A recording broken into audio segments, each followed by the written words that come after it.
அனைவருக்கும் அன்பு வணக்கம். இந்த வீடியோல பார்ட் 1 இந்திய அரசியலமைப்பு சட்டத்தோட முதல் பகுதி ஒன்றியமும் அதன் ஆட்சி பகுதியும் யூனியன் அண்ட் டெரிட்டரி. இது சம்பந்தமா ஒன் ஷாட்ல இது சம்பந்தப்பட்ட எல்லா விஷயத்தையும் நம்ம வந்து பார்க்க போறோம். வித்தின் 20 மினிட்ஸ்க்குள்ள இந்த கம்ப்ளீட் டாபிக்ல இருக்கக்கூடிய எல்லா விஷயத்தையுமே தெளிவா நம்ம பார்க்க போறோம். ஓகேங்களா? So part 1 of Indian constitution union and territory. இத பத்தி பேசக்கூடிய ஆர்டிகல் என்ன அப்படின்னு கேட்டீங்கன்னா 1ல இருந்து 4 வரைக்கும் ஒன்றியம்னா என்ன, இந்தியாவுடைய ஆட்சி பகுதிகள் என்ன, இது எல்லாத்தையும் பேசியிருப்பாங்க. ஃபர்ஸ்ட் ஒன்றியம்னா என்ன, எதுக்காக இந்தியாவை ஒரு ஒன்றியம் அப்படின்னு சொல்றாங்க அப்படின்னா, சோ இந்தியாவில் வந்து பாத்தீங்கன்னா நினைக்கும் போதெல்லாம் எந்த ஒரு ஸ்டேட்டும் பிரிஞ்சுலாம் போக முடியாது.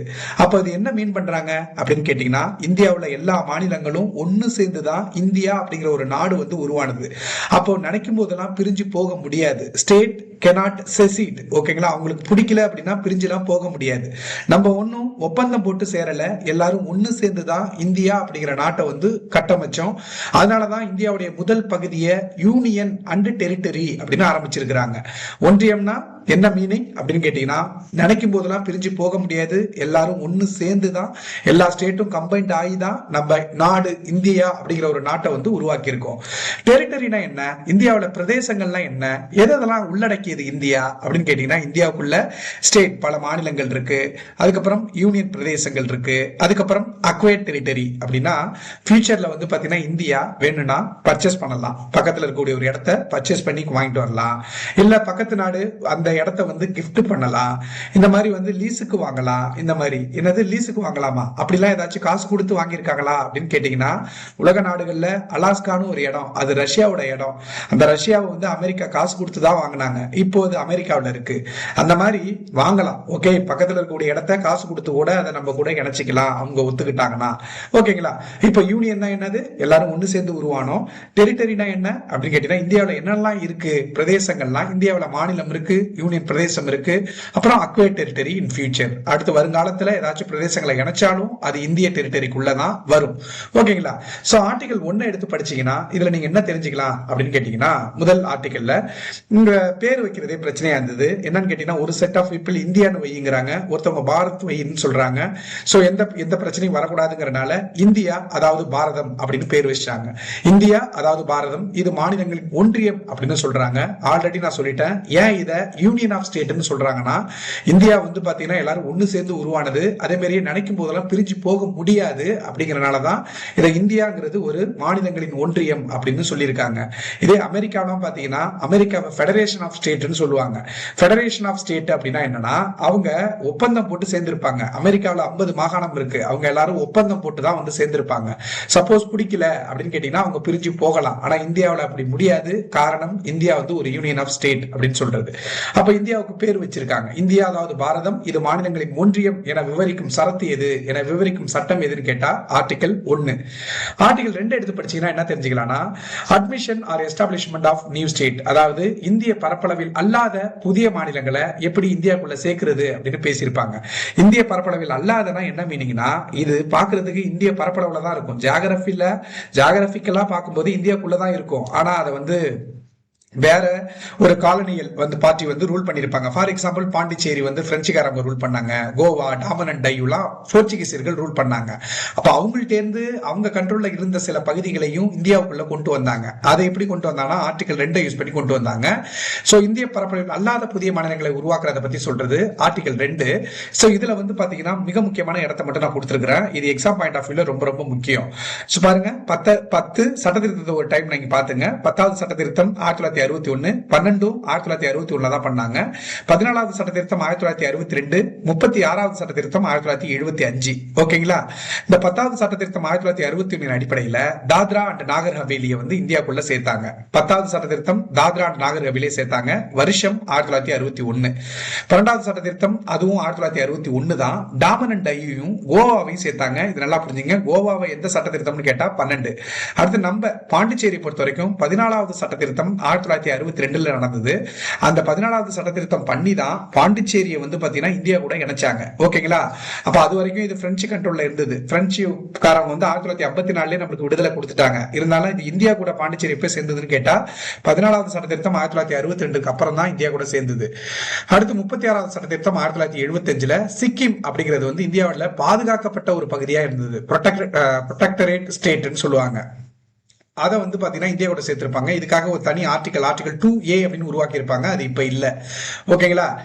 சோ ஆர்டிகல் 2 இன் ஷார்ட் ஃபைனலா என்ன நான் வச்சுக்கணும், இந்திய பரப்பளவில் அல்லாத புதிய மாநிலங்களை எப்படி இந்தியாவுக்குள்ள சேர்க்கிறதுன்னு ஆர்டிகல் 2 சொல்லுது. சரி, ஆர்டிகல் 3 என்ன சொல்லுதுன்னு கேட்டீங்கன்னா, ஆல்ரெடி இந்தியாவில் இருக்குல்ல ஒரு ஸ்டேட் இருக்குன்னா, ஃபார் எக்ஸாம்பிள் ஆந்திரா அப்படிங்கிற ஒரு ஸ்டேட்ல இருந்து தெலுங்கானா உருவானதுல அது வந்து ஆர்டிகல் 3 வந்து யூஸ் பண்றாங்க. அப்ப ஏற்கனவே இருக்கக்கூடிய இந்திய மாநிலங்கள்ல இருந்து புதிய மாநிலங்களை உருவாக்குறத பத்தி சொல்றது article 3, formation of new state. Article 3 இதன் அடிப்படையில் தான் ஆந்திரால இருந்து தெலுங்கானா வந்து பாத்தீங்கன்னா உருவானது.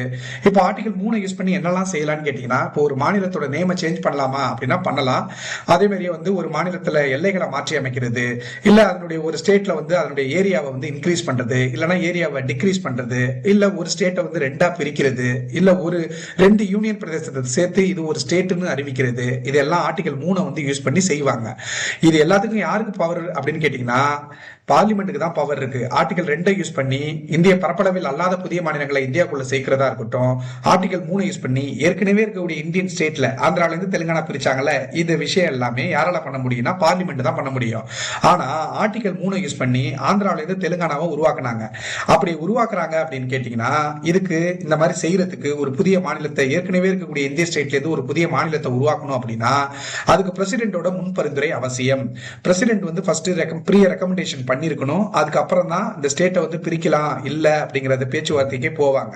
அப்ப பிரசிடென்ட்டோட முன் பரிந்துரை அவசியம். அதுக்கப்புறம் எந்த ஸ்டேட்டை பிரிக்க போறாங்களோ அந்த ஸ்டேட்டோட சிஎம் ஒப்பீனியன் கேட்பாங்க. அப்போ வந்து அவர் முடியாதுன்னு சொன்னா அதெல்லாம் கேட்க, அதாவது அந்த வார்த்தை பிரசிடென்ட்டை கண்ட்ரோல் பண்ணாதா, விச் மீன்ஸ் அவர் வந்து என்ன சொன்னாலும் அதை வந்து பிரசிடென்ட் கேட்கணும்னு இல்ல அவரை கட்டுப்படுத்துமானா கட்டுப்படுத்தாது.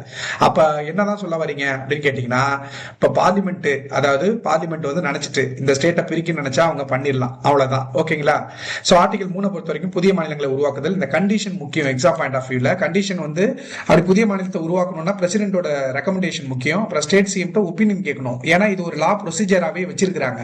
கேட்கணுங்கிறத ப்ரொசீஜரா வச்சிருக்காங்க. ஆனா அவர் சொல்லுவாரு, எஸ் சொல்லுவாரு, இல்ல நோ சொல்லுவாரு. நோ சொன்னார்னா அதை பிரசிடென்ட்டை கட்டுப்படுத்துமானா கட்டுப்படுத்தாது. இது ஒரு கேட்கப்பட்ட கேள்வி. ஓகேங்களா?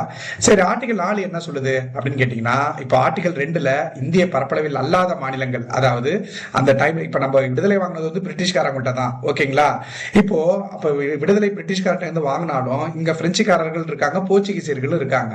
அவங்க வந்து அவங்க கண்ட்ரோல்ல சில பகுதிகளை வச்சுக்கிட்டே இருந்தாங்க இல்லையா? அப்ப அவங்க போனதுக்கு அப்புறம் அந்த பகுதியை ஆர்டிகல் 2 யூஸ் பண்ணி உள்ள சேர்த்தாங்க. ஆர்டிகல் 3 வந்து என்னன்னு உங்களுக்கு என்னால தெளிவாயிருக்கும். இப்ப இப்படி ஆர்டிகல் 2, 3 யூஸ் பண்ணி ஒரு மாநிலத்தை வந்து உள்ள சேர்க்கிறாங்க இல்லையா, புதிய மாநிலத்தை சேர்க்கிறாங்க இல்லையா, அதுக்கு எப்படி சாதாரண சட்டம் போதுமா இல்ல வந்து சிறப்பு சட்டம் ஏதாச்சும் கொண்டு வந்து இதை செய்யலாமா அப்படின்னு கேட்டீங்கன்னா, நீங்க ஆர்டிகல் 2 யூஸ் பண்ணி 3 யூஸ் பண்ணி புதிய மாநிலங்களை வந்து இந்தியாவுக்குள்ள உருவாக்கணும்னா எளிய சட்டம் போதும், சிம்பிள் ஆக்டே போதும் அப்படின்ட்டாங்க. சாதாரண சட்டத்திலே நீங்க இதெல்லாம் செஞ்சுக்கலாம் அப்படின்ட்டாங்க. சாதாரண சட்டத்திலே செஞ்சுக்கலான்ட்டாங்க. இப்போ என்ன ஆகுதுன்னு கேட்டீங்கன்னா, இப்போ ஒரு மிகப்பெரிய ஒரு சர்ச்சை வருது. என்னன்னு கேட்டீங்கன்னா, இப்போ ஆர்டிகல் 2ங்கிறது ஏற்கனவே இருக்கக்கூடிய இந்திய பரப்பளவில் அல்லாத மாநிலங்களை வந்து இந்தியா கூட சேர்க்கறத பத்தி 2 சொல்லிட்டு, ஆர்டிகல் 3 என்ன சொல்லுது, ஏற்கனவே இருக்கக்கூடிய இந்திய ஸ்டேட்ல இருந்து இன்னொரு ஸ்டேட்டை எப்படி உருவாக்குறத பத்தி ஆர்டிகல் 3 சொல்லிட்டு. இப்ப பெருபாரி அப்படிங்கிற ஒரு பிளேஸ், இது எங்க இருக்குன்னு கேட்டீங்கன்னா, இந்த வெஸ்ட் பெங்கால் இருக்குல்ல, வெஸ்ட் பெங்கால் கீழே வந்து இப்போதைக்கு பங்களாதேஷ் அப்படின்னு நம்ம சொல்றோம் இல்லையா, அதுக்கு இந்த பார்டர்ல வந்து வெஸ்ட் பெங்கால் பார்டர்ல பெருபாரி அப்படின்னு ஒரு இடம் இருக்கு. இந்த பெருபாரி வந்து என்ன பண்றாங்கன்னா, பங்களாதேஷ் மக்கள் வந்து அவங்களுடைய இடம் அப்படின்னு சொல்லிட்டு வந்து டிமாண்ட் வைக்கிறாங்க. அப்ப என்ன பண்றாங்கன்னா, இந்த பெருபாரியை வந்து பங்களாதேஷ் கொடுக்கலாமா வேணாமான்னு பிரசிடென்ட் டவுட் வருது. சரி, இப்போ வந்து ஒரு இடத்தையே பிரிச்சு அதை வேற நாட்டுக்கே கொடுக்கிற மாதிரி இருக்கு. இது ஆர்டிகல் 2ல வருமா ஆர்டிகல் 3ல வருமான்னு சந்தேகம் வருது. ஓகேங்களா? ஆர்டிகல் 2 3 சந்தேகம் வரும்போது ஒரு பிரசிடென்ட் இப்ப என்ன பண்றாருன்னா, ஆர்டிகல் 143 யூஸ் பண்ணி, இது என்னது, பிரசிடென்ட் வந்து ஆலோசனை கேட்பாரு. யாருகிட்ட? உச்ச நீதிமன்ற தலைமை நீதிபதி கேட்பாரு. கேட்கிறாரு, இது 2லயும் வராது 3லயும் வராது. அப்ப இதுல இந்த மாதிரி விஷயங்கள்லாம் சாதாரண சட்டத்துல எல்லாம் செய்ய முடியாது. இது அரசியலமைப்பு திருத்தம் பண்ணணும். அரசியலமைப்பு திருத்தம் பண்ணி தான் அவங்களுக்கு இடமா இருந்ததுன்னா கட்டாயம் கொடுக்கலாம் அப்படின்னு சொல்லிட்டு 9வது சட்ட திருத்தம் 1960ல நடக்குது. இப்போ 9வது சட்ட திருத்தம் 1960 அடிப்படையில இந்த பெருபாரி அப்படிங்கிற இடத்த வந்து பாத்தீங்கன்னா பங்களாதேஷ் கொடுத்துட்டாங்க. ஓகேங்களா? அடுத்து வந்து பாத்தீங்கன்னா அடுத்து வந்து என்ன நம்ம தெரிஞ்சுக்கணும். இப்போ இது வரைக்கும் என்ன பார்த்திருக்கோம்னு கேட்டீங்கன்னா ஆர்டிகல் 1, 2, 3, 4 ஓகேங்களா. இப்போ ஏற்கனவே நம்ம ஒண்ணு சொல்லுவோம். அப்போ இந்த பாயிண்ட் வச்சுக்கிட்டு நம்ம என்ன தெரிஞ்சுக்கலாம்னா, இந்தியா ஒரு வார்த்தை சொல்லி அழைப்பாங்க. என்னன்னு கேட்டீங்கன்னா, இந்தியாங்கிறது டெஸ்ட்ரக்டிபிள் ஸ்டேட் வித் இன்டெஸ்ட்ரக்டிபிள் யூனியன் அப்படின்னு சொல்லுவாங்க. அதாவது பிரிக்கக்கூடிய மாநிலங்களை கொண்ட பிரிக்க முடியாத ஒன்றியம்ங்கிறாங்க. இந்தியாவில் வந்து ஸ்டேட்டை வேணா வந்து எப்படி வேணா பிரிக்கலாம், ஓகேங்களா, உடைக்கலாம். ஒரு 2 ஸ்டேட்டை வந்து ஒன்னாக்கி ஒரு ஸ்டேட்டை மாத்தலாம், இல்ல ஒரு ஸ்டேட்டை வந்து உடைச்சு 2 ஸ்டேட்டாவும் பிரிக்கலாம். ஆனா ஒன்றியத்தை இந்தியாவை உடைக்க முடியாது, இந்தியாவை பிரேக் பண்ண முடியாது. இந்தியா அப்படிங்கிறது ஒரு நாடு தான். அப்போ பிரிக்க முடியாத ஒன்றியம் அப்படிங்கிறது இந்தியா. பிரிக்கக்கூடிய மாநிலங்கள்லாம் இந்தியாவை ஸ்டேட்டா வேணா நீ டிஸ்ட்ரக்ட் பண்ணலாம், யூனியனை டிஸ்ட்ரக்ட் பண்ண முடியாது அப்படின்னு சொல்றாங்க. ஓகேங்களா, இதன் மூலியமா இதை நம்ம தெரிஞ்சுக்கலாம். சோ இதுதான் ஆர்டிகல் 4 வரைக்கும். இந்தியா தட் இஸ் பாரத், இது மாநிலங்களின் ஒன்றியம் சொல்றது ஆர்டிகல் 1. ஆர்டிகல் 2 வந்து புதிய மாநிலங்களை உருவாக்குறது. ஆர்டிகல் 3 புதிய மாநிலங்களை உருவாக்குறது தான். இப்ப 2க்கும் 3க்கும் என்ன வித்தியாசம்னா, இந்திய பரப்பளவில் அல்லாத புதிய மாநிலங்களை இந்தியாவுக்குள்ள சேர்த்தா அது ஆர்டிகல் 2. ஏற்கனவே இருக்கக்கூடிய இந்தியன் ஸ்டேட்ல இருந்து உருவாக்குனா அது ஆர்டிகல் 3. ஆந்திரால இருந்து தெலுங்கானா உருவானது article 3. Jammu and Kashmir 2 union பிரதேசமா உடைச்சது ஆர்டிகல் 3. ஓகேங்களா. ஆர்டிகல் 4 சொல்லலாம், இந்த மாதிரி விஷயத்தை நீங்க செய்யறதுக்கு சாதாரண சட்டம் போட்டே பண்ணிக்கலாம். இது இந்த மாதிரி பண்றதுக்கு யார் பவர்ஃபுல் அப்படின்னா பார்லிமெண்ட் தான் ரொம்ப பவர்ஃபுல். அதை ஞாபகம் வச்சுங்க. சரி, இப்போ வந்து பாத்தீங்கன்னா இதை சொல்லிட்டாங்களா. அதுக்கப்புறம் இந்தியாவில மிக முக்கியமான வேலையா இருந்தது, இந்தியாங்கிற நாட்டை வந்து கட்டமைக்க ஆரம்பிக்கிறாங்க. இப்ப என்ன பிரச்சனை இருந்ததுன்னா, இந்தியாவில துண்டு போட்டு கிட்டத்தட்ட 566 சுதேச மன்னர்கள் வந்து ஆட்சி பண்றாங்க. அந்த 566 சுதேச மன்னர்கள்ல 552 பேர் வந்து இந்தியாக்குள்ள இருக்கிறாங்க. மீதி 14 பேர் வந்து பாத்தீங்கன்னா இது வந்து வெஸ்ட் பாகிஸ்தான், இந்த சைடு வந்து பாத்தீங்கன்னா ஈஸ்ட் பாகிஸ்தான், அதாவது இப்போதைக்கு பங்களாதேஷ் சொல்றோம் இல்லையா. இப்போ இந்தியாக்குள்ள மட்டுமே 552 சுதேச மன்னர்கள் இருக்காங்க. இவங்க எல்லாரையும் கூப்பிட்டு பேச்சுவார்த்தை நடத்துறாரு சர்தார் வல்லபாய் பட்டேல். இந்தியாங்கிற ஒரு நாட்டை உருவாக்கணும், எல்லாரும் ஒத்துக்குங்க, இந்தியா அப்படிங்கிற ஒரு நாட்டை வந்து உருவாக்கி நிறைய ஸ்டேட் யூனியன் பிரதேசமா பிரிக்கணும்னு கேட்கும்போது 552 பேர்ல 549 பேர் ஒத்துக்கிறாங்க. 3 பேர் ஒத்துக்கல. அது யாருன்னு கேட்டா ஜம்மு அண்ட் காஷ்மீர், ஜுனாகத், ஹைதராபாத். இப்ப இங்க இன்னொரு விஷயம் நீங்க ஞாபகம் வச்சுக்கணும். என்னன்னு கேட்டீங்கன்னா, இவங்க ஏன் தனியா இருந்தாங்க அப்படின்னு கேட்டீங்கன்னா, இந்தியா பாகிஸ்தான் விடுதலை அடைஞ்சா ஃபர்ஸ்ட் பாகிஸ்தான் ஆகஸ்ட் 14, 1947 விடுதலை அடைஞ்சது. இந்தியா வந்து பாத்தீங்கன்னா ஆகஸ்ட் 15, 1947 இந்தியா விடுதலை அடைஞ்சது. இப்போ இந்த சுதேச மன்னர்கள்லாம் எல்லாத்தையும் பேச்சுவார்த்தை நடத்தி இந்தியாங்கிற நாட்டை உருவாக்கணும் அப்படின்னு சொல்லிட்டு, அதெல்லாம் நீங்க வந்து இந்த உங்களுக்கு வந்து நாங்க மன்னர் மானியம் வழங்குறோம், அப்ப பிரைவிப்போஸ் அப்படிம்பாங்க, மன்னர் மானியம் வழங்குறோம் அப்படிலாம் பேச்சுவார்த்தை நடத்தி முடிச்சிருவாங்க. ஆனா 3 பேர் ஒத்துக்கலனா, ஏன்னா அவங்களுக்கு ஒரு 3 பாசிபிள் விஷயத்த சொல்லியிருப்பாங்க. என்னன்னா, இப்போ இந்தியா நாட்டை உருவாக்க போறோம், பாகிஸ்தான் தனி நாடா போயிடுச்சு. இப்போ உங்களுக்கு 3 சான்ஸ் இருக்கு. ஒன்னு, நீங்க இந்தியாக்குள்ள இருக்கலாம், இல்ல நீங்க பாகிஸ்தான்ல கூட போகலாம், இல்லன்னா நீங்க தனியாவே இருந்துக்கலாம் அப்படின்னா, இந்த 3 பேரும் அதை யூஸ் பண்ணி தனியா இருந்துட்டு இருந்தாங்க. இருந்தாலும் இவங்களுக்குன்னு தனியா வந்து வேணும், சில பவர் வேணும்னு கேட்டுட்டு இருக்கும்போது பிரச்சனை வர ஆரம்பிக்குது. சரி, ஓகே, இப்ப என்னன்னா நம்மளுக்கு தேவையில்லாத கதை வேணாம். ஜம்மு அண்ட் காஷ்மீர், ஜுனாகத், ஹைதராபாத் எப்படி சேர்ந்தது? ஜம்மு அண்ட் காஷ்மீர் வந்து பாத்தீங்கன்னா இணைப்பு ஒப்பந்தம்னு சொல்லுவாங்க, இன்ஸ்ட்ருமெண்ட் ஆஃப் அக்சஷன். இது எப்ப சேர்ந்ததுன்னு கேட்டா 1947 அக்டோபர் 26. ஜம்மு அண்ட் காஷ்மீர் 1947 வந்து சேர்ந்துருச்சுப்பா. அவ்வளவுதான். இங்க என்ன பிரச்சனை வருதுன்னு கேட்டீங்கன்னா, இந்த இடத்துல பக்தூன் அப்படிங்கிற பழங்குடியின மக்கள் வந்து ஊடுருவாங்க. ஏன்னா இங்க இருக்கக்கூடிய எல்லாருமே முஸ்லீம். மன்னர் வந்து ராஜா ஹரிசிங் ஹிந்து இருக்கிறாரு. இங்க வந்து இந்த பாகிஸ்தான் வந்து இந்த இடத்த வந்து ஆக்குபை பண்ணணும்னு நினைக்கிறாங்க. அப்போ ஊடுருவி உள்ள வந்துடுறாங்க. இப்ப இன்ன வரைக்கும் வந்து பாத்தீங்கன்னா இந்த ஒரு பர்டிகுலர் பிளேஸ வந்து போக் அப்படின்னு சொல்லுவாங்க, பாகிஸ்தான் ஆக்குபைடு காஷ்மீர் சொல்லுவாங்க, இல்லைன்னா ஆசாத் காஷ்மீர் சொல்லுவாங்க. இதை ஆக்கிரமிப்பு பண்ணோம்னா ராஜா ஹரிசிங் நேர வந்து பாக்குறாரு, வேற வழி இல்லாம ஒரு ஒப்பந்தத்துல கையெழுத்து போடுங்க, நான் ராணுவத்தை அனுப்புறேன்னு சொல்லிட்டு ஒப்பந்தத்துல கையெழுத்து போடுறாங்க 1947 அக்டோபர் 26.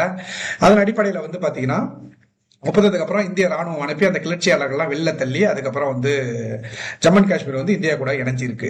அதுக்கப்புறம் ஜுனாகத்தில் வந்து பாத்தீங்கன்னா இதை வந்து எப்படி சேர்ந்தாங்கன்னு கேட்டா மக்கள் வாக்கெடுப்புன்னு சொல்லுவாங்க, இங்கிலீஷ்ல பிளபிசைட் இல்லைன்னா ரெஃபரண்டம் அப்படின்னு சொல்லுவாங்க. ரெஃபரண்டம்னா என்னன்னு கேட்டீங்கன்னா, ஜுனாகத் வந்து குஜராத்ல இருக்கு.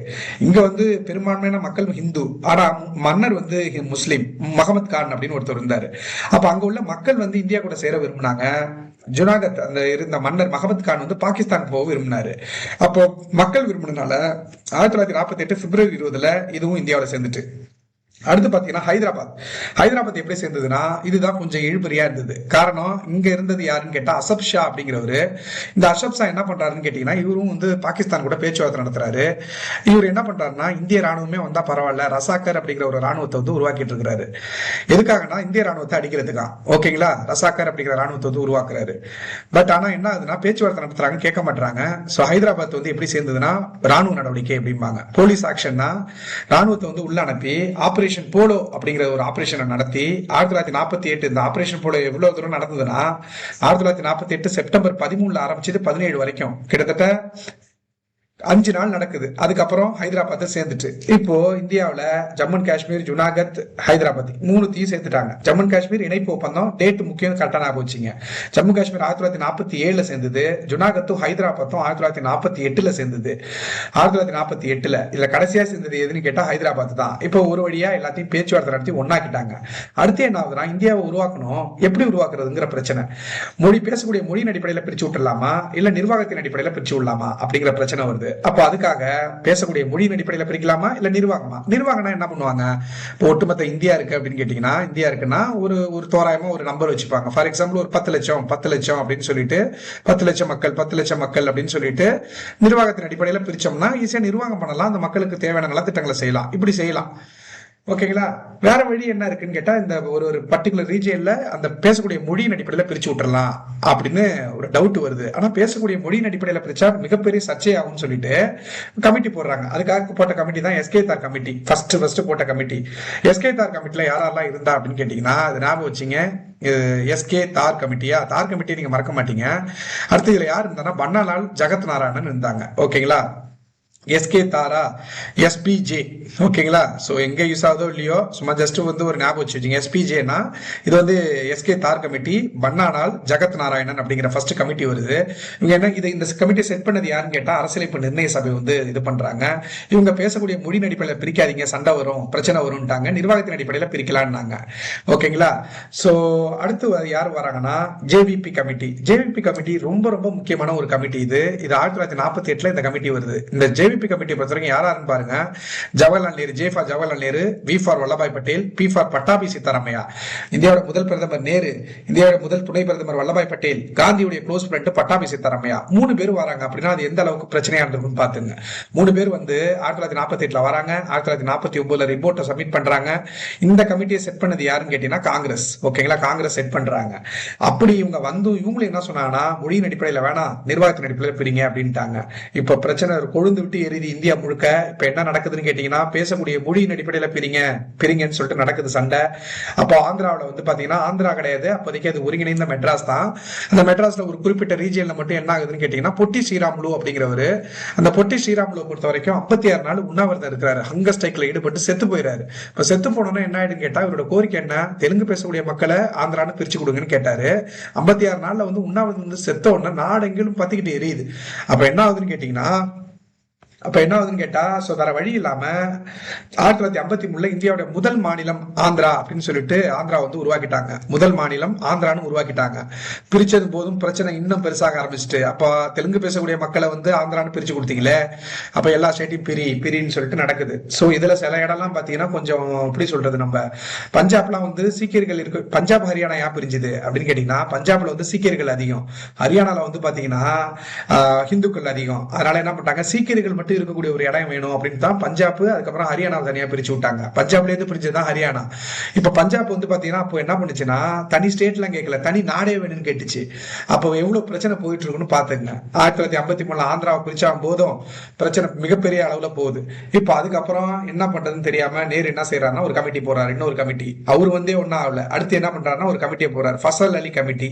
இந்த கமிட்டி என்ன சொல்லுதுன்னு கேட்டீங்கன்னா, 1953 இந்த கமிட்டியை போடுறாங்க. 1955 ரிப்போர்ட்டை சப்மிட் பண்ணுது. இந்த கமிட்டில யாரெல்லாம் இருந்தான்னு கேட்டா, FPK ஞாபகம் வச்சுங்க. ஃபசல் அலி நல்லா ஞாபகம் வச்சுங்க. FPK உங்களுக்கு எது ஞாபகம் வருதோ அதை வச்சுங்கப்பா. நான் இது சும்மா சொல்றேன் நானு. ஃபசல் அலி கமிட்டி இது P ஃபார் யாருன்னு கேட்டா பனிக்கர், K ஃபார் குன்ஸ்ரு. ஃபசல் அலி, பனிக்கர், குன்ஸ்ரு. ஃபசல் அலி நீங்க மறக்க மாட்டீங்க, பனிக்கர், குன்ஸ்ரு ஞாபகம் வச்சுங்க தெளிவா. ஓகேங்களா? இப்பெல்லாம் ஃபேக்ட் ஓரியன்டா ஆக்கிட்டாங்க எல்லா எக்ஸாமையுமே. ஃபசல் அலி, பனிக்கர், குன்ஸ்ருவா இந்த 3 பேரும் 1953 இந்த கமிட்டி 1955 ரிப்போர்ட்டை சப்மிட் பண்ணி இவங்க தான் என்ன சொன்னாங்க, பேசக்கூடிய மொழியின் அடிப்படையில பிரிச்சு விட்டுருப்பா அப்படின்ட்டாங்க. சோ பேசக்கூடிய மொழியின் அடிப்படையில ஸ்டேட்டை பிரிக்கலாம் அப்படின்னு சொன்னனால அதுக்கப்புறம் மொழியின் அடிப்படையில ஸ்டேட்டை பிரிக்க ஆரம்பிச்சாங்க. 1955 ரிப்போர்ட்டை கொடுத்தாரா. ஆனா இவர் சில டைரக்ஷனையும் சொன்னாரு. என்னன்னு சொன்னீங்கன்னா, என்ன டைரக்ஷன் சொன்னாருன்னு கேட்டீங்கன்னா, வெறும் மொழியின் அடிப்படையில மட்டும் பார்க்காம நீங்க சில விஷயத்தையும் நீங்க கன்சிடர் பண்ணணும். இப்போ ஒரு இடத்த நீங்க பிரிக்கிறீங்கன்னா அதுல பாத்தீங்கன்னா வெறும் இப்ப தெலுங்கு பேசுறாங்க அப்படின்னு மட்டும் பிரிக்காதீங்க, அவங்களுடைய கலாச்சாரத்தையும் பாருங்க. கலாச்சாரம் கல்ச்சரல் டிஃபரன்ஸ் ஏதாவது இருக்கான்னு பாருங்க. ஒற்றுமை ஒருமைப்பாடை ஒற்றுமை ஒருங்குபாடுக்கும் குந்தகம் விளைவிக்காம நீங்க பண்ணுங்க. அப்புறம் இப்படி இந்த 2 இடத்த பிரிக்கிறீங்கன்னா இந்த இடத்துல வந்து ஸ்கூலு, அதுக்கப்புறம் காலேஜ், அதுக்கப்புறம் ஹாஸ்பிட்டல் இதெல்லாம் இருக்கு. அப்புறம் நிருபம் பொருளாதார வளர்ச்சி, அதாவது வேலை வாய்ப்பு எல்லாம் இருக்கா அப்படின்னு பாக்குற மாதிரியே இங்கேயும் அதே மாதிரி பாருங்க. கல்வி வசதி, சுகாதார வசதி, ஹாஸ்பிட்டலு, அப்புறம் போக்குவரத்து, இது எல்லாம் கரெக்டா இருக்கான்னு பார்த்து சரியா பிரிச்சு விடுங்க அப்படிங்கறதெல்லாம் சொல்றாரு. இப்ப அவர் சொன்னதுதான் வந்து இது ரொம்ப முக்கியமான ஒரு டைரக்ஷனா பார்க்கப்படுது. ஏன்னு கேட்டீங்கன்னா, ஆந்திராவை ஃபர்ஸ்ட் பேசக்கூடிய மொழியின் அடிப்படையில பிரிச்சாங்க. அப்புறம் ஏன் தெலுங்கானா பிரியுது அப்படின்னா, ஆந்திராவுக்கும் தெலுங்கானாவுக்கும் கல்ச்சரல் டிஃபரன்ஸ். ஆந்திரா விட தெலுங்கானா பாத்தீங்கன்னா ரொம்ப பேக்ல இருக்கும், கல்வியிலையும் சரி பொருளாதாரத்திலையும் பின்தங்கி இருந்தது. அப்ப அவங்களுக்கான சில முன்னுரிமைகள் வேணும்னு சொல்லிட்டு அப்பல இருந்தே கேட்டுட்டு இருந்தாங்க. ஒரு வழியா 2014 ஜூன் 2ஆம் தேதி பிரிச்சு கொடுத்துட்டாங்க. ஓகேங்களா? சார் நம்ம இங்க வரும். இப்ப என்ன ஆகுது, இந்தியாவில் மாநிலத்தை உருவாக்கணும். எந்தெந்த கமிட்டி? எஸ்கே தார் கமிட்டி, அடுத்து ஜேவிபி கமிட்டி, அடுத்து ஃபசல் அலி கமிட்டி. ஃபசல் அலி கமிட்டி தான் மொழியின் அடிப்படையில் பிரிக்கலான்ட்டாங்க. அப்ப என்ன, அது வேலையை ஆரம்பிச்சிட வேண்டியதான். அது இல்லாம ஃபசல் அலி வந்து ஒரு சட்டத்தையும் வந்து ரெக்கமெண்ட் பண்ணாங்க. அது 1956 ஸ்டேட் ரீஆர்கனைசேஷன் ஆக்ட்பாங்க. ஸ்டேட் ரீஆர்கனைசேஷன், மாநில மறுசீரமைப்பு சட்டம் வந்து போட்டது. ஃபசல் அலி தான் ரெக்கமெண்ட் பண்ணாங்க இந்த சட்டத்தை. அப்ப இந்த சட்டம் எதுக்காகனா, மாநிலத்தை மறுசீரமைப்பு பண்ணணும், அதாவது ஸ்டேட்டை வந்து ரீஆர்கனைஸ் பண்ணணும் அப்படிங்கறதுனால 1956 மாநில மறுசீரமைப்பு சட்டத்தின் அடிப்படையில் 14 ஸ்டேட் 6 யூனியன் பிரதேசத்தை பிரிச்சுட்டாங்க. அதுக்கப்புறம் என்ன ஆகுதுன்னு கேட்டீங்கன்னா, 14 ஸ்டேட்டை வந்து நான் பேர் எல்லாம் சொல்லியிருந்தேன். என்னன்னு கேட்டீங்கன்னா, ஒரு ஐடியாக்காக மட்டும் வச்சுங்க. எது 14 ஸ்டேட் ஃபர்ஸ்டே ஃபார்ம் ஆயிருந்தது 1956 காலவாக்கிலேயே 14 ஸ்டேட் எது இருந்ததுன்னா, ஆந்திராவை நீங்க மறக்க மாட்டீங்க, ஏன்னா அதான் ஃபர்ஸ்ட் உருவானுச்சு. அடுத்து ஆந்திரா, அசாம், பீகார், பாம்பே, ஜம்மு அண்ட் காஷ்மீர், கேரளா, மெட்ராஸ், மைசூரு, மத்திய பிரதேஷ், அதுக்கப்புறம் வந்து பாத்தீங்கன்னா ஒடிசா, பஞ்சாப், ராஜஸ்தான், அப்புறம் உத்தரப்பிரதேஷ், வெஸ்ட் பெங்கால், இதெல்லாம் ஆல்ரெடி இருந்ததுங்கிற ஒரு ஐடியா இருந்தா போதும். அதுக்கப்புறம் 6 யூனியன் பிரதேசத்தை பொறுத்த வரைக்கும் 6 யூனியன் பிரதேசத்துல எதெல்லாம் வந்து இப்பயும் யூனியன் பிரதேசமா தான் இருக்கு. எது? அந்தமான் நிக்கோபார், லட்சத்தீவு, அதுக்கப்புறம் டெல்லி. இது 3மே அப்பல இருந்தே யூனியன் பிரதேசம் தான். ஓகேவா? அதுக்கப்புறம் என்னன்னு பாத்தீங்கன்னா, ஹிமாச்சல் பிரதேஷ், மணிப்பூர், திரிபுரா, இதெல்லாம் ஸ்டார்டிங்ல 1956 காலவாக்குல யூனியன் பிரதேசமா இருந்தது. ஹிமாச்சல் பிரதேஷ், மணிப்பூர், திரிபுரா, இதை ஞாபகம் வச்சுங்க. அடுத்து பாத்தீங்கன்னா 14 ஸ்டேட் 1956 காலவாக்குல 14 ஸ்டேட் இருந்தது. அதுக்கப்புறம் ஒவ்வொரு ஸ்டேட்டா உருவாக ஆரம்பிச்சது. அப்ப 15வது ஸ்டேட் தான் குஜராத், 16 நாகாலாந்து, 17 ஹரியானா, 18 வந்து பாத்தீங்கன்னா ஹிமாச்சல் பிரதேஷ். ஓகே, 15வது ஸ்டேட் குஜராத் வந்து பாம்பேல இருந்து பிரிஞ்சுது. இது ஏதாச்சும் உங்களுக்கு இந்த மாதிரி ஒரு கொஸ்டின் கேட்டானா கன்ஃபியூஸ் ஆகாதீங்கப்பா. இப்போ மேப்பை ஜஸ்ட் ஒரே டைம் லிசன் பண்ணுங்க. ஜியோகிராஃபியோ இல்ல பொலிட்டிக்கல் சயின்ஸ் படிக்கணும், ஜியோகிராஃபி இதை பாருங்க. இங்க தானே மகாராஷ்டிரா இருக்கும், இங்கதானே குஜராத் இருக்கு. முன்னாடி இது எல்லாம் ஒன்னா இருந்தது. அப்போ எல்லாம் ஒன்னா இருந்தது. இந்த பாம்பேல இருந்து தான் குஜராத் தனி ஸ்டேட்டா பிரிஞ்சுது. குஜராத்தின் பேசக்கூடிய மொழியின் அடிப்படையில பிரிச்சு விட்டாங்க. இப்ப 15வது ஸ்டேட் குஜராத் எப்போனா 1960. 16வது ஸ்டேட் நாகாலாந்து எப்போனா 3 வருஷம் கழிச்சு 1963. 17வது ஸ்டேட் ஹரியானா எப்போ அப்படின்னு கேட்டீங்கன்னா 1966. ஓகேங்களா? 18வது ஸ்டேட் எதுன்னு கேட்டீங்கன்னா ஹிமாச்சல் பிரதேஷ் 1971. பங்களாதேஷ் சுதந்திரம் அடைஞ்சதுல அதே வருஷம் தான் ஹிமாச்சல் பிரதேஷ் 18வது ஸ்டேட்டா உருவானுச்சு. அதுக்கப்புறம் பாருங்க, 19வது ஸ்டேட் மணிப்பூர், 20 திரிபுரா, 21 மெகாலயா, 19, 20, 21 இந்த 3 ஸ்டேட்டுமே, மணிப்பூர், திரிபுரா, மெகாலயா 3 ஸ்டேட்டுமே 1972 உருவானுச்சு. ஷார்ட் கட் வந்து MTM, மணிப்பூர், திரிபுரா, மெகாலயா. MTM வந்து 1972 உருவானுச்சு. ஓகேங்களா? அடுத்து 22வது ஸ்டேட் வந்து சிக்கிம். இது எந்த சட்ட திருத்தம்னு கேட்பாங்க. 36வது கான்ஸ்டிடியூஷன் அமெண்ட்மெண்ட் ஆக்ட், 36வது சட்ட திருத்தம். சிக்கிம் 22வது ஸ்டேட்டா உருவானது 1975. இத கோழி கழுத்து சிக்கன் நெக் ஆஃப் இந்தியான்னு சொல்லுவாங்க. இதை ஏன்னா அந்த நேபாளுக்கும் பூட்டானுக்கும் நடுவுல வந்து ஒரு கோழி கழுத்து எப்படி இருக்கும் அந்த மாதிரி இருக்கும் இந்த சிக்கிம், அதனால அப்படி சொல்லுவாங்க. அது most important place. China attack பண்ண நினைச்சா அதுக்குள்ள ஊடி விட்டாங்கன்னா முடிஞ்சிட்டு கதை. ஓகேங்களா? சோ 22வது ஸ்டேட் வந்து சிக்கிம். எந்த சட்ட திருத்தம், எந்த வருஷம்னா 1975. சட்ட திருத்தம் 36வது சட்ட திருத்தம். அடுத்து 23, 24, 25. 23வது ஸ்டேட் மிசோரம், 24 அருணாச்சல் பிரதேஷ், 25 வந்து கோவா. இது மிசோரம், அருணாச்சல் பிரதேஷ், கோவா 1987 உருவானுச்சு. கோவா வந்து கோவாவோட அபிஷியல் லாங்குவேஜ் தான் கொங்கணி, ஞாபகம் வச்சுங்க. கோவா வந்து எந்த சட்ட திருத்தம்னு கேட்டா 56வது சட்ட திருத்தம் 1987. 36 வந்து சிக்கிம், 56 வந்து கோவா. அடுத்து 26, 27, 28 CUJ. 26 வந்து சத்தீஸ்கர், 27 உத்தராஞ்சல், 28 வந்து ஜார்க்கண்ட் 2000 வந்து பாத்தீங்கன்னா உருவானுச்சு. ஓகேங்களா? 29வது ஸ்டேட் தான் தெலுங்கானா. ஆந்திராவில இருந்து தெலுங்கானா எப்போ உருவானுச்சுன்னு கேப்பா, 2014 ஜூன் 2 வந்து உருவானுச்சு. 2014 ஜூன் 2 உருவானுச்சு. இது என்னது காரணம்னு கேட்டா, அதான் கல்ச்சரல் டிஃபரன்ஸ் இருந்தது. தெலுங்கு தான் பேசுறாங்க, ஆனா கலாச்சார வேறுபாடு இருக்கு. இப்ப எஜுகேஷன்லயும் பின்தங்கி இருக்காங்க, பொருளாதாரத்திலும் பின்தங்கி இருக்காங்க. அதனால வந்து இது பிரிஞ்சுது. அடுத்து பாத்தீங்கன்னா ஜம்மு அண்ட் காஷ்மீர். இந்த ஜம்மு அண்ட் காஷ்மீரை பொறுத்த வரைக்கும் எப்படி பிரிஞ்சுதுன்னா, ஜம்மு அண்ட் காஷ்மீர் மறுசீரமைப்பு சட்டம்னு ஒன்று 2019 போட்டாங்க. அதன் அடிப்படையில் ஜம்மு அண்ட் காஷ்மீர் வந்து ரெண்டு யூனியன் பிரதேசமா பிரிச்சாங்க. ஒன்னு ஜம்மு அண்ட் காஷ்மீர், இன்னொன்னு வந்து லடாக். லடாக் வந்து காய்ந்த மாவட்டம் அப்படின்னு சொல்லுவோம், ரைட்டா? So India, okay, right. இது வந்து ஆக்சுவலா வந்து ஜம்மு அண்ட் காஷ்மீருக்கு ஒரு சிறப்பு அந்தஸ்து இருந்ததுல ஆர்டிகல் 370. இந்த 370 அடிப்படையில் வந்து 370னா அவங்களுக்கும் தனி கொடி இருக்கும், அவங்களுக்கும் தனி சட்டம் வந்து இயங்கும், ஓகேங்களா? ஆனால் சில விஷயத்தை மட்டும் அவங்க இந்தியா கூட ஷேர் பண்ணிப்பாங்க. பாதுகாப்பு சம்பந்தமா, வெளியுறவுத்துறை சம்பந்தமா, கம்யூனிகேஷன் தகவல் தொடர்பு சம்பந்தமா மட்டும் இந்தியா கூட தான் இருப்பாங்க. மற்றபடி அவங்களுக்கு தனி சட்டம் இருந்தது ஆர்டிகல் 370 அடிப்படையில். இது எப்படி அவங்களுக்கு கிடைச்சதுன்னா, 1956 Jammu and Kashmir constitution order, Jammu and Kashmir அரசியலமைப்பு ஆணை அப்படின்னு ஒண்ணு வெளியிட்டாங்க. இத அந்த ஜம்மு அண்ட் காஷ்மீர் அரசியலமைப்பு நிர்ணய சபை ஏத்துக்கிட்டு அவங்களுக்குன்னு தனி ஒரு ப்ரொவிஷன், அவங்களுக்குன்னு சில சட்டங்களை வந்து பாத்தீங்கன்னா அவங்க உருவாக்கிட்டு அவங்க தனி சிறப்பு அந்தஸ்தோட இருந்தாங்க. இப்போ 1956 ஜம்மு அண்ட் காஷ்மீர் ஆர்டரை 2019 ஜம்மு அண்ட் காஷ்மீர் ஆர்டர் போட்டு இந்த ஆர்டிகல் 370 வந்து பாத்தீங்கன்னா அபாலிஷ் பண்ணிட்டாங்க. இப்போ ஒட்டுமொத்த இந்தியாவுக்கு என்ன சட்டமோ அதே தான் இங்கேயும், ஓகேங்களா? இப்போ இதுக்கான வேலை எப்ப நடந்ததுன்னா, ஜம்மு அண்ட் காஷ்மீர் எப்ப பிரிச்சாங்க? 2019 ஆகஸ்ட் 5 அமித்ஷா எந்திரிக்கிறாரு ராஜ்யசபால. அமித்ஷா ஏஞ்சி இந்த பில்ல வாசிக்கிறாரு. ஆகஸ்ட் 5 ராஜ்யசபால ஒப்புதல் ஆகுது. ஆகஸ்ட் 6 லோக்சபால ஒப்புதல். ஆகஸ்ட் 9 குடியரசுத் தலைவரும் ஒப்புதல் கொடுத்துட்டாரு. ஆனா 2019 அக்டோபர் 31 தான் ஜம்மு அண்ட் காஷ்மீரை வந்து ரெண்டா பிரிச்சு 2 யூனியன் பிரதேசமா பிரிச்சது அக்டோபர் 31 நடைமுறை. காரணம் சர்தார் வல்லபாய் பட்டேல் அப்பதான் பிறந்தாரு. அவரோட ரொம்ப நாள் ஆசை ஜம்மு அண்ட் காஷ்மீருக்கு தனியா சட்டம் இருக்கிறது வந்து அவருக்கு பிடிக்கல, விரும்பல. அது இல்லாம இன்னொரு விஷயம் தெரியல உங்களுக்கு, ஆர்டிகல் 370 வந்து அம்பேத்கர் எழுதல, அவருக்கு விருப்பம் இல்ல. அதனால இதை வந்து கோபாலசாமி அப்படிங்கிறவர் தான் எழுதினாரு. இந்திய அரசியலமைப்பு வரைவு குழுல வந்து உறுப்பினரா இருந்தவர், ஓகேங்களா? அதுக்கப்புறம் என்ன அப்படின்னு கேட்டீங்கன்னா, நேம் சேஞ்சஸ், பெயர் மாற்றங்களை பொறுத்த வரைக்கும் இதெல்லாம் சும்மா ஃபேக்ட் தான். இன்னொரு விஷயம் நீங்க நல்லா புரிஞ்சுக்கணும்.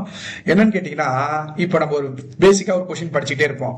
இந்திய அரசியலமைப்பு சட்டத்துல 7வது பகுதி பாத்தீங்கன்னா அபாலிஷ்ட், இட் டெலிட்டட் அப்படின்னு கொடுத்திருப்பாங்க. ஆர்டிகல் 238 டெலிட்டட், பகுதி 7 டெலிட்டட் அப்படிங்கிறாங்களே, அந்த பகுதி 7 பார்ட் 7 வந்து எப்படி எந்த சட்ட திருத்தத்தின் அடிப்படையில் நீக்கினாங்கன்னா, 7வது பகுதி 7வது சட்ட திருத்தம் 1956 மேற்கொண்டு நீக்கப்பட்டது.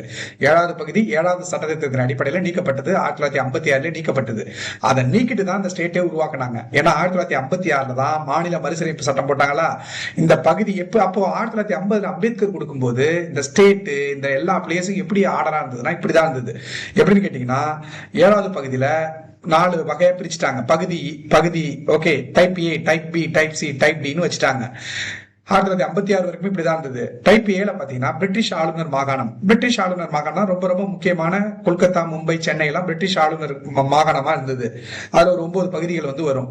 அடுத்து டைப் பில என்ன இருந்ததுன்னா, இந்த சட்டமன்றங்கள் இருக்கக்கூடிய சுதேச மன்னர்களுடைய பகுதி இருக்குல்ல, அது வந்து டைப் பில வச்சிருந்தாங்க. டைப் சில என்ன இருந்ததுன்னு கேட்டீங்கன்னா, சீஃப் கமிஷனர் ப்ராவின்ஸ், தலைமை ஆளுநர் மாகாணம் அப்படின்னு சொல்லுவாங்க. அது அப்புறம் சுதேச பகுதிகள் சில, அது ஒரு 10 பகுதி இருந்தது. அப்புறம் டைப் டில அந்தமான் நிக்கோபாரை தனியா வச்சிருந்தாங்க. அந்தமான் நிக்கோபார் வந்து very very important place for India. அதை மட்டும் ஒருபோதும் கொடுக்கவே மாட்டாங்க எந்த நாட்டுக்கும். ஏன்னு கேட்டீங்கன்னா, முன்னாடி மியான்மர் வந்து இந்தியா கூட தான் இருந்தது. 1935 கவர்மெண்ட் ஆஃப் இந்தியா ஆக்ட் போட்டாங்க. அப்ப என்ன நடந்ததுன்னு கேட்டீங்கன்னா, இந்த இந்திய அரசாங்கத்தின் அடிப்படையில பர்மா வந்து ஒரு தனி நாடாவே பிரிச்சு கொடுத்துட்டாங்க. 1937 மியான்மரை பிரிச்சு விட்டுட்டாங்க. ஆனா பக்கத்துல 50 கிலோமீட்டருக்குள்ள இருக்கக்கூடிய மியான்மரை கொடுத்த இந்தியா அந்தமான் நிக்கோபார் 1500 கிலோமீட்டர் அந்தாண்டா இருக்கு. இந்திய ஜியாகிரபிக்கலாவும் அது இல்ல, அது டச் பண்ணாம எங்கேயோ இருக்கிற மாதிரி இருக்கு. ஆனா அதை மட்டும் விட்டு கொடுக்கல. காரணம் என்னன்னா, இந்தியாவில் நடக்கக்கூடிய அனைத்து சீக்ரெட் மீட்டிங்கா இருக்கட்டும், இல்ல ஒரு தாக்குதல் நடத்துறதா இருக்கட்டும், இதுதான் best place, important centre in India Andaman Nicobar. அதனால விட்டு கொடுக்கல. இப்போ இந்த டைப் முன்னாடி எப்படி இருந்ததுன்னு நான் சொல்லிட்டேன். பிரிட்டிஷ் ஆளுநர் மாகாணம் வந்து டைப் ஏல, டைப் பில வந்து சட்டமன்றங்களுடைய பிரின்சி ஸ்டேட் பகுதிகள் இருந்தது. டைப் சில தலைமை ஆளுநர் மாகாணம் பிளஸ் சுதேச அரசுகள் இருந்தது. டைப் டில அந்தமான் நிக்கோபார் இருந்தது. இதை என்ன பண்ணிட்டாங்கன்னா டெலிட் பண்ணிட்டாங்க. டெலிட் பண்ணிட்டு 1956 மறுசீரமைப்பு சட்டம் போட்டாங்கல்ல, ஸ்டேட் ரீஆர்கனைசேஷன் ஆக்ட். இந்த சட்டத்தின் அடிப்படையில 14 ஸ்டேட் 6 யூனியன் பிரதேசம் பிரிச்சாங்கன்னு பார்த்தோம்ல, அதை அப்படியே கண்டினியூ பண்ணிக்கலாம். இதுல நிறைய ஆல்டர் பண்ணி, இதுல வந்து அந்தமான் நிக்கோபார் யூனியன் பிரதேசம் 8வது பகுதிக்கு மாத்தி நிறைய ஆல்டர் பண்ணி என்ன பண்ணிட்டாங்க, ஸ்டேட்டை வந்து உருவாக்க ஆரம்பிச்சிட்டாங்க. அப்படிங்கறத நம்ம முன்னாடி பார்த்தோம், ரைட்டா?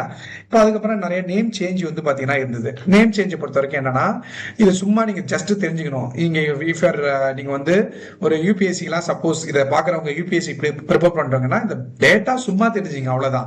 மற்றபடி நம்ம பாண்டிச்சேரியா இருக்கட்டும், டிஎன்பிசி எல்லாம் வந்து கண்டிப்பா இதுவும் நம்ம தெரிஞ்சுக்கணும். ஏன்னா இப்போ நம்மளுடைய பேட்டர்ன் என்ன பண்ணிட்டாங்க, ரொம்ப ஃபேக்ட் ஓரியன்டா கேட்க ஆரம்பிச்சிட்டாங்க. அதனால இவ்வளவு தூரம் படிச்சு நம்ம இதை விட்டுறக்கூடாது. அதனால இதையும் லைட்டா கேட்டுங்க, இன்ட்ரெஸ்டிங். அதை சும்மா தெரிஞ்சுக்கிற தான் எல்லாம். ஓகே, இப்போ நேம் சேஞ்சஸ்னா ஃபர்ஸ்ட் நம்ம புக்ல படிப்போம் சென்ட்ரல் ப்ராவின்ஸ் அப்படின்னு. நம்மலாம் ஸ்கூல் படிக்கும்போது எது ஐக்கிய மாகாணம்னு தெரியாம நம்ம படிச்சிருப்போம். ஈவன் எல்லாரும் சேர்த்து நான் சொல்றேன், எதிர ஐக்கிய மாகாணம் அப்படிங்கிற டவுட்லாம் இருந்தது எனக்கெல்லாம் முன்னாடி ஸ்கூல் படிக்கும்போது.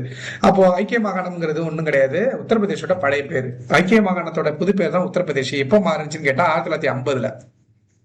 மத்திய பிரதேசோட பழைய பேர் மத்திய பாரதம். 1959 தான் மத்திய பிரதேஷ்னு மாறினுச்சு. 1969 மெட்ராஸ் வந்து தமிழ்நாடுன்னு மாறினுச்சு. மெட்ராஸ் தமிழ்நாடுன்னு மாறினது 1969. அண்ணா தான் காரணம் இதுக்கு. அடுத்து மைசூர் வந்து கர்நாடகான்னு மாறினது 1973. லக்கத்தீவு மினிக்காய் அமினித்தீவு வந்து லட்சத்தீவுன்னு மாறினது 1973. அப்ப மைசூர் வந்து கர்நாடகான்னு மாறினதும், லக்கத்தீவு அமினித்தீவு மினிக்காய் தீவு இது வந்து லட்சத்தீவுன்னு மாறினது 1973. மைசூர் கர்நாடகாவும் இது வந்து லக்கத்தீவு மினிக்காய் தீவு அமினித்தீவு வந்து லட்சத்தீவுன்னு மாறினது 1973. டெல்லி தேசிய தலைநகரம் டெல்லின்னு மாறினது 1992. இது நடைமுறை, நல்லா புரிஞ்சுங்க. டெல்லி தேசிய தலைநகரம் டெல்லின்னு மாத்தினாங்கல்ல, பேர் மாத்தினாங்கல்ல, அது என்ன சட்ட திருத்தம்னா 69வது சட்ட திருத்தம் 1991. ஆனா இது நடைமுறைப்படுத்தப்பட்டது 1992. டெல்லினா 69வது சட்ட திருத்தம் ஞாபகம் வரணும், 1991 ஞாபகம் வரணும். இந்த சட்ட திருத்தம் பண்ணி 1992 இருந்து இதுக்கப்புறம் டெல்லின்னு சொல்லக்கூடாது, தேசிய தலைநகரம் டெல்லின்னு தான் சொல்லணும்னு மாத்திட்டாங்க. அடுத்து பாருங்க, உத்தராகண்ட் மாறினது 2006. பாண்டிச்சேரி புதுச்சேரின்னு மாறினது 2006. ஓகேங்களா? அப்போ 2006 ரெண்டு விஷயம், பாண்டிச்சேரி புதுச்சேரின்னு மாறி இருக்கு, உத்தராகண்ட் மாறி இருக்கு. அடுத்து 2011 இந்தியா வேர்ல்டு கப் அடிச்சதுல அந்த டைம்ல வந்து பாத்தீங்கன்னா ஒரிசா வந்து ஒடிசான்னு மாத்தினாங்க. அப்போ 2011 ஒடிசான்னு மாறுது. அது எந்த சட்ட திருத்தம்னு கேட்டா 96வது சட்ட திருத்தம் 2011. 96வது சட்டத்தை 2011. இப்போ ஒரிசாவை ஒடிசான்னு மாத்திட்டாங்க. அப்போ இந்திய அரசமைப்பு சட்டத்துல அட்டவணை 8வது அட்டவணை இருக்குல்ல, அந்த 8வது அட்டவணையில வந்து ஒரியா அப்படின்னு இருந்தது, அதை ஒடியான்னு மாத்துறாங்க. அப்போ 96வது சட்டத்திட்டம் 2011 என்ன பண்றாங்கன்னா ஒரிசாவை ஒடிசான்னு மாத்துறாங்க. அதுக்கப்புறம் வந்து பாத்தீங்கன்னா ஒரிசா வந்து ஒடிசான்னு மாத்துறாங்க. அதுக்கப்புறம் 8வது அட்டவணையில ஒரியா அப்படிங்கறத ஒடியான்னு மாத்துனது 96வது சட்டத்திருத்தம் 2011. ஓகேங்களா? அடுத்து முனிசிபாலிட்டி நேம் சேஞ்சஸ், இதெல்லாம் சும்மா ஜஸ்ட் ஒரு டைம் ரீட் பண்ணிட்டு விட்டுருங்க. பரோடா வதோதரான்னு மாறினது 1974. இப்பயும் பேங்க் ஆஃப் பரோடா தான் வச்சிருக்காங்க, ஆனா அது பழைய பேரு. இப்ப புது பேரு, இது குஜராத்ல இருக்கு. பரோடா வந்து வதோதரான்னு மாறினது 1974. ட்ரிவாண்ட்ரம் அப்படிங்கிறது திருவனந்தபுரம் மாறினது 1991. பாம்பே மும்பைன்னு மாறினது 1995. மெட்ராஸ் சென்னைன்னு மாறினது 1996. இந்த இடத்துல கன்ஃபியூஷன் வரும், கன்ஃபியூஸ் ஆகாதீங்க. மெட்ராஸ் தமிழ்நாடுன்னு மாறினது 1969 மாறிட்டு, ஆனா அங்க இருக்கக்கூடிய எல்லாமே மெட்ராஸ் தமிழ்நாடுன்னு 1969 மாத்துறாங்க. ஆனா அந்த மெட்ராஸ் வந்து சென்னை அப்படின்னு மாறினது 1996. இங்க வந்து கரெக்டா பாத்துங்க. கொச்சின் வந்து கொச்சின்னு மாறினது 1996. மெட்ராஸ் சென்னைன்னு மாறினதும் கொச்சி அப்படின்னு மாறினதும் 1996. 2001 கல்கத்தா கொல்கத்தான்னு மாத்தினாங்க. கல்கத்தாவை கொல்கத்தான்னு மாத்தினது 2001. 2006 ஆல்ரெடி நான் சொல்லிட்டேன், என்னது பாண்டிச்சேரி புதுச்சேரின்னு மாறினுச்சு. 2007 பாத்தீங்கன்னா பெங்களூருன்னு மாறினுச்சு. 2014 மைசூரு, அதுக்கப்புறம் மங்களூருன்னு மாறினுச்சு. 2014 குருகிராம் அப்படின்னு மாறினது வந்து 2016. இந்த குருகான் எங்க இருக்குன்னு உங்களுக்கு தெரியும், ஹரியானா. இந்த ஹரியானாவில் வந்து பழைய பேர் வந்து குருகான் அப்படின்னு சொல்லுவோம். இந்த குருகான் வந்து இப்போ குருகிராம்னு மாறி இருக்கு, 2016 மாத்தினாங்க. ஓகேங்களா? இந்த இடத்துல தான் இன்டர்நேஷனல் சோலார் அலையன்ஸ், சர்வதேச சோலார் கூட்டணியுடைய ஹெட் குவார்டர்ஸ் வந்து பாத்தீங்கன்னா இருக்கு. உலக அளவுல இருக்கக்கூடிய சர்வதேச சோலார் கூட்டணியுடைய ஹெட் குவார்டர்ஸ் இங்க தான் இருக்கு. சரிங்களா? இதுதான்ப்பா இது வரைக்கும் இந்த எக்ஸாம்ல வந்து பார்ட் 1 ஆஃப் இந்தியன் கான்ஸ்டிடியூஷன் அப்படின்னு பார்க்கும்போது இது மட்டும்தான். இதெல்லாமே எல்லா கொஸ்டின்ஸுமே வந்து கேட்டிருக்காங்க. இதுல நான் ஆல்ரெடி சொல்லிட்டேன். இப்போ ஒரு ஸ்டேட் வந்து இது ஃபார் எக்ஸாம்பிள் பாத்தீங்கன்னா நாகாலாந்து வந்து எங்க இருந்து பிரிஞ்சதுன்னு கேக்குறாங்க. நீங்க என்ன செய்வீங்க அப்படின்னு கேட்டீங்கன்னா முடிஞ்ச அளவுக்கு என்ன யோசிக்கலாம், அசாம் அப்படிங்கிற ஒரு பெரிய ஸ்டேட் இருந்தது, அசாம்ல இருந்து தான் நாகாலாந்து உருவாயிருக்க கூடும் அப்படின்னு நீங்க கெஸ் பண்ணலாம். இப்ப பஞ்சாப் எங்க இருந்து பிரிஞ்சதுன்னு கேட்டா நீங்க என்ன யோசிப்பீங்க, ஹரியானா எங்க இருந்து பிரிஞ்சு கேட்டா கண்டிப்பா பஞ்சாப் தான். அந்த நிலத்தோற்றத்தை வச்சு இது பக்கத்துல இது இருந்தது, கண்டிப்பா மேபி இது இருக்கலாம். தெரியாத கொஸ்டினை நீங்க இப்படி அப்ரோச் பண்ணிக்கலாம். ஓகேங்களா? சோ நன்றி, வணக்கம். ஏதாச்சும் இதுல டவுட் இருந்தது அப்படின்னா நீங்க கமெண்ட் பண்ணலாம். ஓகேங்களா? சோ அப்புறம் வந்து நம்மளுடைய தியாழ் அகாடமில வந்து இப்போ அப்கமிங்ல பாண்டிச்சேரியில போட்டிருக்க எல்லாத்துக்குமே வந்து அட்மிஷன் ஓப்பன்ல இருக்கு. தேவைப்படுறவங்க December 1 கிளாஸ் ஸ்டார்ட் ஆகுது. உங்களுடைய நேம் வந்து என்ரோல் பண்ணிக்கலாம். என்ரோல் பண்ண வேண்டிய நம்பர் என்னன்னு கேட்டீங்கன்னா நீங்க டைரக்டா வந்து ஸ்ட்ரைட்டாவே வந்து என்கிட்ட கான்டாக்ட் பண்ணிக்கலாம். 9952787085 அப்படிங்கிற நம்பரை தொடர்பு கொள்ளுங்க. நன்றி, வணக்கம்.